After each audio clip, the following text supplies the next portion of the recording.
Hi, after I asked subscribers to come to me with any questions or anything that they wanted me to put videos out on, one of the requests that came up a few times is what happens when you get past the gatekeeper? What kind of things can I say?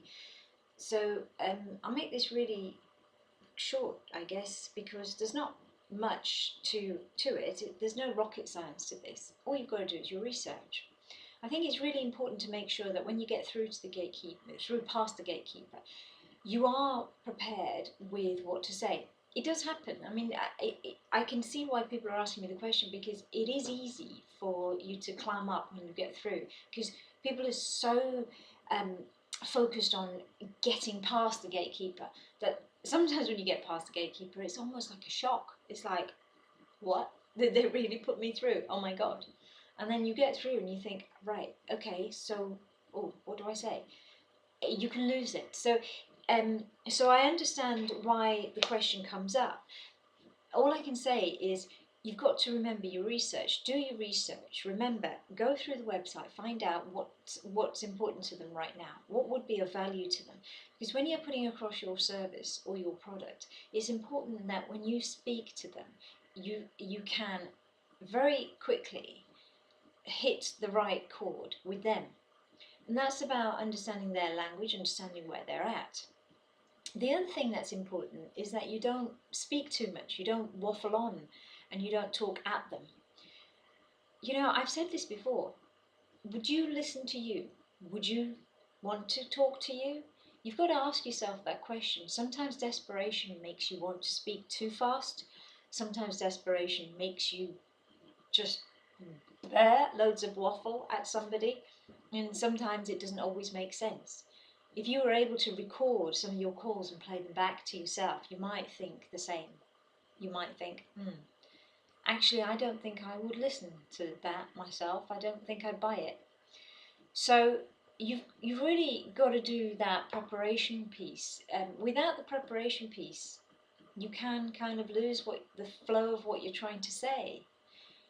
If you do the preparation piece, it's already in your head, so you can quite easily, release the bits of information that you need to, and the conversation can flow better. But again, don't speak too much. That's the other thing. Make sure that you are focused on them. Make sure that the call is about them, not you. Make sure that it doesn't come across that you're only calling them because you want a quick, a meeting, or you want to hit a target, or whatever it is that you want, you're desperate to do at that moment in time.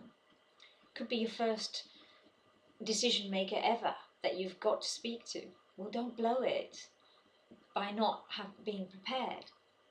So preparation, know what they're about, know what the company's about, understand how you're going to connect with them, understand what you're going to say that might hit a chord with them, and then ask them.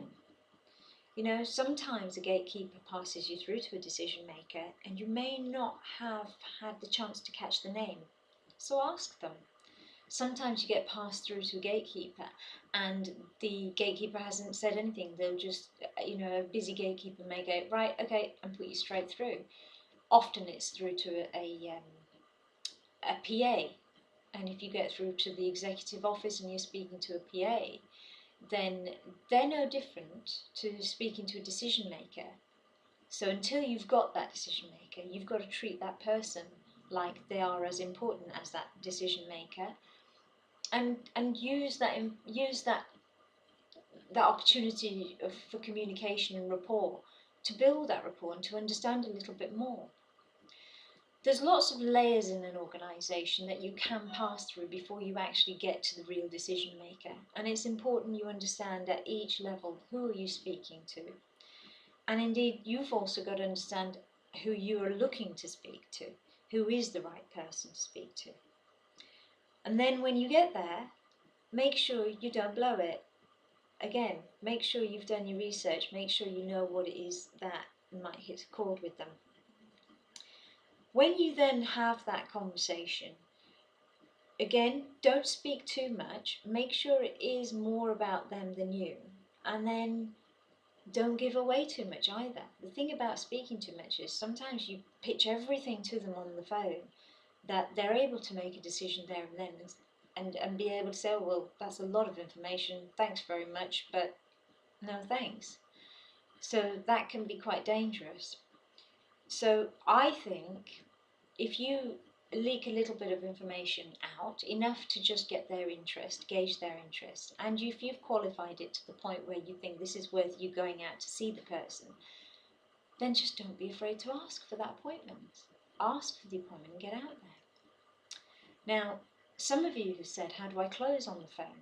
Well, I'm not sure how many business-to-business callers are able to close on the phone. It really does depend on the nature of the business, I guess. Business to consumer, I'm sure you do get a lot of opportunity to close on the phone. It's quite different then as a call altogether, because that would be sort of closing all the way through. So then you are carrying out a whole sales process on the phone, which is different to just making a cold call in order to be able to make an appointment, in order to be able to go and actually speak to the customer and then pitch.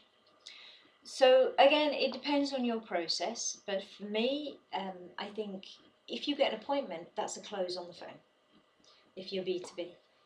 If you can sell a service over the phone, great, that's your focus. So then I guess what we're talking about here is know what your focus is as well. So far we've got know who you're speaking to, know who you want to speak to, know your research, so know what the buzzwords are and the ones that are going to strike the chord, the right chord with the person you're speaking to. Don't be afraid to ask, but know what it is you're asking for. What are you actually on the phone for? What do you want at the end of this call? Have that in mind. You should always think about that. And when I was training people to knock doors, I always used to say, if you approach a door and all you see is the door, that's all you're ever going to see. What you've really got to do is look beyond the door, and that's how you get there. It's amazing how powerful your own mind is, and it's amazing how when you believe that you can do it, the skill just flows. So you've got it, just do it. Good luck, and if you've got any more questions, give me a call.